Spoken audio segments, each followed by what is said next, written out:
Hey guys, welcome to Safi Next.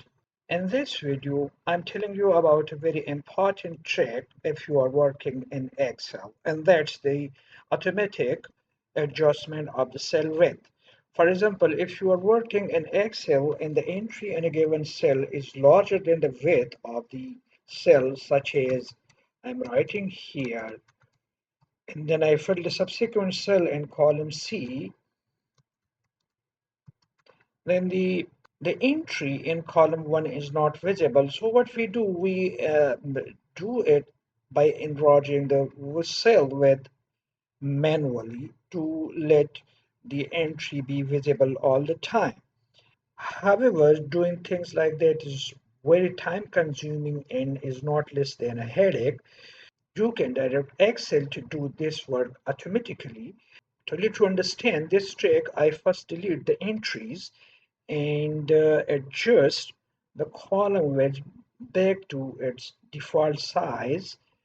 So first let me tell you that there are two ways to do this. One is quite easy in that you can do by first selecting the column whose width you want to adjust automatically.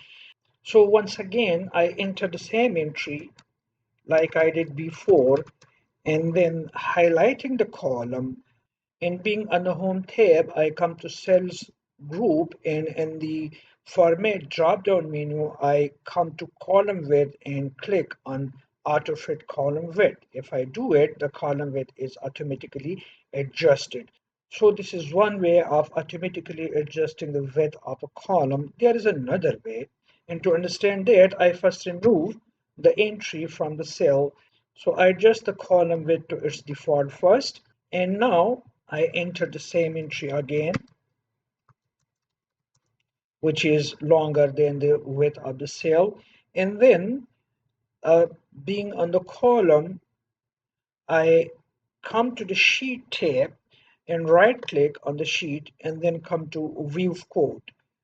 And on the view code, I change the journal to worksheet. And in this area, I enter cells dot entire column dot auto fit and I enter this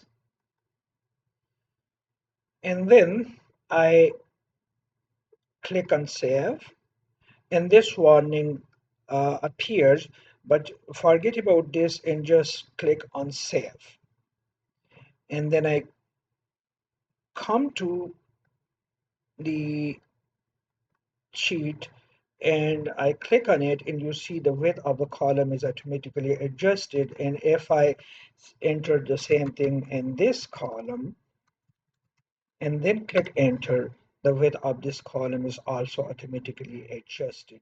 Now note that if you save your file and close the file and then reopen your file, and if you enter something like that again in the D column and click enter, you see now the width of the column is not automatically adjusted. That is, the code you have entered previously is now removed, that is erased. So in order to keep your code intact, there is one more thing. You would need to change the extension of the file by coming to save as, and from XLS6